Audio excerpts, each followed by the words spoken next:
Israel की बड़ी हार। इजराइल की ओर से फिलिस्तीन पर जबरदस्ती थोपे गए हमले आखिर इजराइल के पूर्ण संघर्ष विराम की घोषणा के साथ समाप्त हो गए हैं। इजरायली प्रधानमंत्री नेतन्याहू ने स्वयं कैबिनेट की मीटिंग में संघर्ष विराम को मंजूरी दी है। इससे पहले तक वो कहते रहे थे कि जब तक हमास को खत्म नहीं करेंगे तब तक हमले नहीं रोकेंगे। इजराइल द्वारा संघर्ष विराम की घोषणा से इस बात की पुष्टि होती है कि इजराइल ने अपनी हार को स्वीकार किया है। इस रिपोर्ट को पूरा देखें। इस रिपोर्ट को कम समय में व कम शब्दों में बयान नहीं किया जा सकता, फिर भी हमने रिपोर्ट को कम शब्दों व कम समय में बनाने का प्रयास किया। आपसे गुजारिश है इस रिपोर्ट को पूरा देखें, तभी आप इस घटनाक्रम को पूरा समझ पाएंगे, क्योंकि यह जानकारी कई चैनलों ने नहीं बताई व सच्चाई को छुपाया है। हमारा मकसद आपको सच बताना है।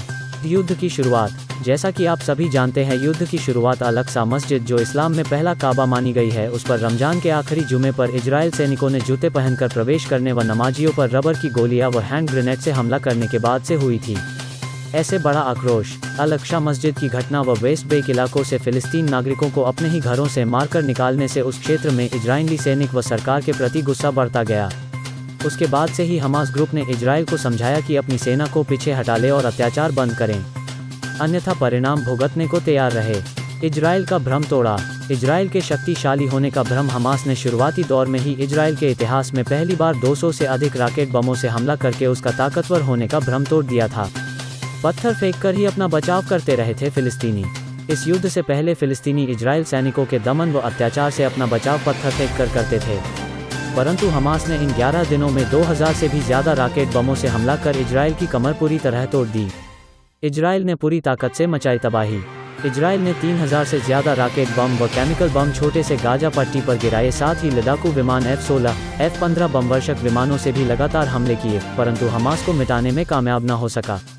इजराइल ने हमले में निर्दोष नगरी को सैकड़ों औरतों व बच्चों को निशाना बनाया, जिससे उन्हें जान गंवाही पड़ी। वर्ल्ड मीडिया को हमास अपना नुकसान बताता रहा।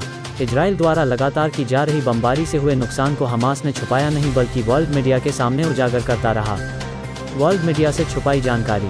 हमास द्वारा की गई बमबारी से हुए नुकसान व तबाही को इजराइल ने वर्ल्ड मीडिया के सामने उजागर नहीं होने दिया, साथ ही अपनी मीडिया को भी जानकारी लीक न करने की हिदायत दी। इससे भी स्पष्ट होता है कि इजराइल में काफ़ी तबाही हुई थी। इजराइल ने निर्दोषों पर किए हमले। इजराइल ने अपनी बमबारी में हॉस्पिटल, मीडिया ऑफिसेस, नागरिक बस्तियों, स्कूलों, जलग्रहण क्षेत्रों पर हमले किए, ताकि गाजा पट्टी व फिलिस्तीन में हमास के खिलाफ विद्रोह छिड़ जाए, परंतु ऐसा संभव नहीं हो सका और लोग एकजुट होते गए। इस तरह के हमलों से पड़ोसी देशों में भी आक्रोश बढ़ा। वे खुलकर इजराइल के खिलाफ खड़े हो गए। इजराइल में घुसने को तैयार थे पड़ोसी देश जॉर्डन, लीबिया की जनता में इजराइल के प्रति आक्रोश इतना बढ़ गया कि कई हज़ारों की तादाद में लोग इजराइल में घुसने को तैयार हो सीमा पर पहुंच गए। इस हालात की गंभीरता को देखकर भी इजराइल ने पीछे हटने का निर्णय लिया। आयरन ड्रोन भी हुआ फ्लॉप। इजराइल का सुरक्षा कवच आयरन ड्रोन भी हमास द्वारा दागी जा रही मिसाइलों को पूरी तरह रोकने में असफल रहा, जिस कारण से भी इजराइल में भारी तबाही हुई। हथियार मार्केट खत्म होने का अंदेशा। इजराइल पर हमास द्वारा लगातार हो रहे हमले से विश्व में चौधरी बनने का सपना देख रहे हथियारों के सौदागर इजराइल अपनी टेक्नोलॉजी को फेल होता देख शीघ्र इस निर्णय पर पहुंचा कि यही चलता रहा तो विश्व में हमारे हथियारों को कौन खरीदेगा, हमारी मार्केट वैल्यू खत्म हो जाएगी। मौत से डरते हैं इजरायली।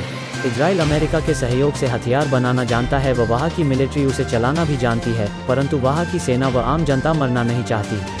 इसके उलट जब भी गाजा पर मिसाइलें गिरी, कई लोगों के मरने के बाद भी लोगों का लड़ने व मरने का जोश व जुनून कम नहीं पड़ा। यह भी इजराइल की हार का कारण बना। हमास न रुका न झुका। हमास पहले दिन से ही इजराइल पर हमलावर रहा और हर हमले का उसी के अंदाज में जवाब भी देता रहा। अंत तक भी हमास इजराइल के हमलों का जवाब देता रहा, परंतु रुका नहीं। इससे स्पष्ट हो गया कि हमास ना रुका, ना झुका, ना बदला। यूरोपीय देशों में भी हुए प्रोटेस्ट। विश्व के कई देशों अमेरिका, ऑस्ट्रेलिया, लंदन, ब्रिटेन में फिलिस्तीन के समर्थन में प्रोटेस्ट होने से इजराइल अलग थलग पड़ गया, जिसका उसे कभी भी अंदाजा नहीं था। UN का बढ़ा दबाव। UN में भी कई देशों ने इजराइल को कड़ी फटकार लगा, तत्काल युद्ध विराम करने को कहा। इजराइल की हार का यह भी रहा कारण। इजराइल के प्रधानमंत्री बेंजामिन नेतन्याहू अल्पमत सरकार के नेता है। वहाँ की जनता उन्हें पहले ही नकार चुकी थी। वहाँ उपजे राजनीतिक अंतकलह और जनता का विद्रोह और देश में ही गृहयुद्ध के हालात बनने से इजराइल की हार का बड़ा कारण बने। अमेरिकी हथियार भी काम नहीं आए।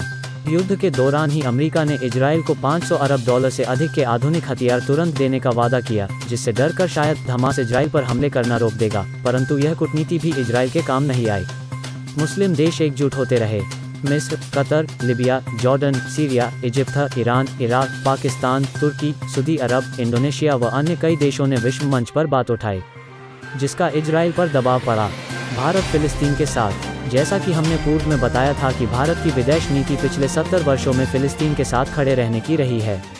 पूर्व प्रधानमंत्री श्री जवाहरलाल नेहरू जी, श्रीमती इंदिरा गांधी जी, श्री अटल बिहारी वाजपेयी जी अपने अपने कार्यकाल के दौरान फिलिस्तीन के साथ खड़े रहे। वर्तमान प्रधानमंत्री श्री नरेंद्र मोदी जी ने भी फिलिस्तीन दौरे पर भारत के साथ होने का विश्वास दिलाया था। इजराइल का भारत के प्रति बैतों का बयान। भारत में इजराइल की उपराजदूत रानी येदिदिया क्लेइन ने कहा कि भारत सरकार ने हमें उस तरह का सहयोग नहीं दिया जिसकी हमें उम्मीद थी। हम आपको बताना चाहते हैं कि भारत इजराइल से हथियार खरीदता है, बदले में उसकी कीमत चुकाता है। इसका मतलब यह तो नहीं कि भारत इजराइल की हर बात को मान लें। इसका मतलब यह भी नहीं होना चाहिए इजराइल युद्ध जैसे गलत फैसले लेकर भारत से समर्थन की उम्मीद करे। सीज फायर की घोषणा। वैसे तो इजराइल ने 5 दिन पहले ही सीज फायर की घोषणा मीडिएटर के जरिए कर दी थी, परंतु हमास ने कहा था अब जब तक इजराइल पीछे नहीं हट जाता जब तक युद्ध नहीं रुकेगा। हमास की इस धमकी के बाद इजराइल के पास कोई चारा नहीं बचा था सिवाय पीछे हटने और युद्ध विराम करने के। फिलिस्तीन में जश्न का माहौल। इजराइल के पीछे हटने व थोपे गए हमले रोकने के बाद जीत की खुशी में फिलिस्तीन, गाजा व पड़ोसी देशों में जश्न का माहौल है। अब आगे क्या हो सकता है यह बताना संभव नहीं है। इजराइल को अमेरिकी हथियार की आपूर्ति होने पर शायद इजराइल युद्ध विराम तोड़ दे, पर ऐसा भी अब संभव नहीं है क्योंकि विश्व जनमंच पर इजराइल की बहुत थू हो चुकी है। शायद ही अब इजराइल हमला करने का हिम्मत व साहस जुटा सके। हमारी रिपोर्ट कैसी लगी? लाइक करें, अपने विचारों से अवगत करावे। न्यूज 19 इंडिया चैनल को सब्सक्राइब करें, वीडियो को लाइक और शेयर करें और सच दिखाने में हमारी मदद करें।